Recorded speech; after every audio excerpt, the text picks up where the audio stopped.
Hey everyone, it's Phil here. In this video, I'm going to tell you the 4 things that I would focus on if you guys are starting a service business and are looking to basically make it as safe, proof, long-term as possible. The way I grow service businesses and teach people to grow them is in a way that if you one day literally turned off all your advertisement and started to spend $0, your money would still continue to come in and you wouldn't lose much revenue. And that is the key, you guys, because a lot of people start off businesses, they don't focus on the most important parts. And then things like, let's say, a recession comes in or just money tightens for people in a specific area, then all of a sudden it's really hard to survive. But if you do things properly, it is literally going to be a game changer. If you look at my story, I literally, started for almost nothing and grew the company to over $15 million.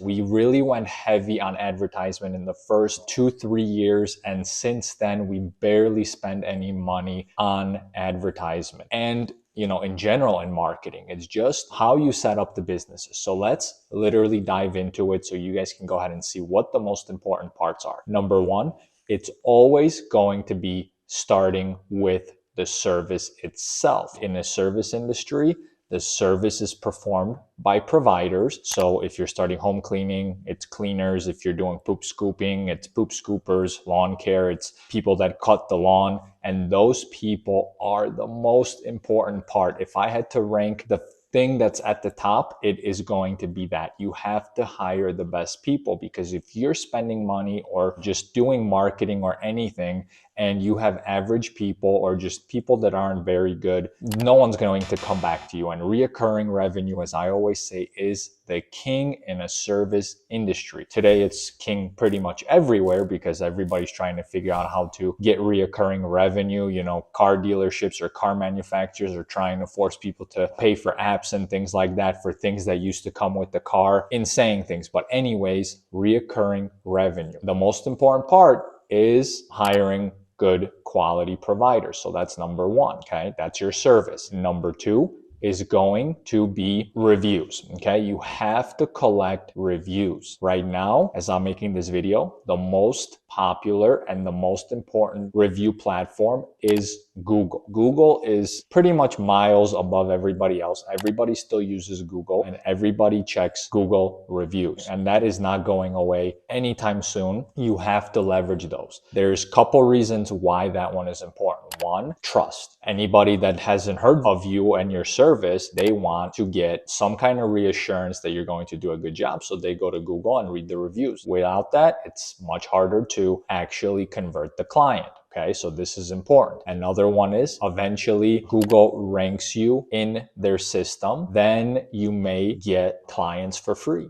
That is super important because the algorithm changes with Google all the time. One day it might say that you're the perfect fit for this area. Let's show this business to these people. And all of a sudden you're going to get an opportunity where you're getting clients for free. So there is so many reasons why you have to get Google reviews. And you should be getting other reviews in other places as well. If you're using Booking Koala on the actual platform itself, which helps you filter providers properly. That's what I always say. With the Booking Koala software, you guys can literally make it so easy to get the best provider. So there's, ways to go about getting reviews, but I would focus on Google first. And if you're using Booking Koala or about to start, don't neglect those reviews. They're very important. Get my 10K system. There should be a link somewhere. I have multiple videos telling you how to set that up properly and how to actually leverage that so that you guys go ahead and make the big bucks. Okay, so that was point number 2. The third point is going to be branding. Branding is so important. This is the part that allows you to turn off all advertisement and still bring in the same amount of revenue as before or pretty much close to that. So how do you grow a brand? There's, of course, different ways to grow brands, but you have to figure out things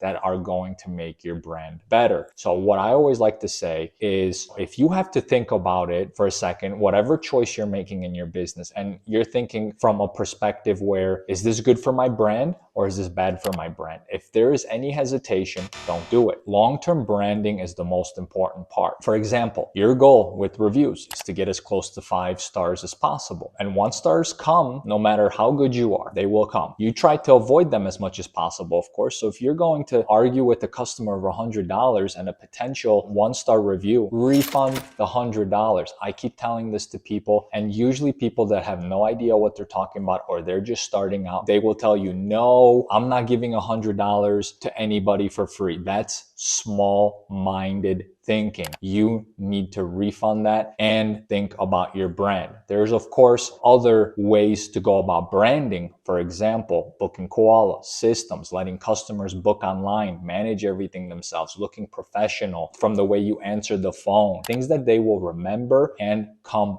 back to. Even, booking online and letting them manage their own bookings, rescheduling, things like that. That's huge because they remember that. They're like, I can just do this myself. I don't need to call nobody. So next time, if they think about going somewhere else and they love that part and they can't get it somewhere else, that's a problem. That's a branding thing that you have to incorporate, like many other things. And I have videos helping you do that as well. And then the fourth thing is going to be content. Content is just getting started in terms of service industry, because everywhere else you can see content has been around. It's been motivation, coaching, marketing. Everybody's going on content, entertainment, things like that. But the service industry, just like people who start these businesses, they don't always want to start these businesses first. They look elsewhere. This is the last part that kind of gets looked at because nobody wants to say, hey, I'm making money in a home cleaning business or poop scooping business. Eventually, they learned that that doesn't matter, like I did, right? I didn't care. Eventually, once money was coming in, at first, when I was 19 years old, people asked me, what are you doing? And I would have to tell them. I didn't really like telling them that. And I, hear that from other people as well. But going on to the content part, this one is also overlooked. People focus on reviews and things that they know are working, but they are not starting to focus on content. Content is huge and it's only going to get bigger. Showcase your work, before and after pictures, tag the local area, start growing there. It's going to be the future in the next 5 years, 10 years in the service industry. Don't fall behind. Start figuring out strategies, and you already see that if you start doing content, it's underused and you're going to get clients from that. It's literally a free strategy of getting clients. So those are the 4 things that I would focus on as much as possible when you guys are starting a business.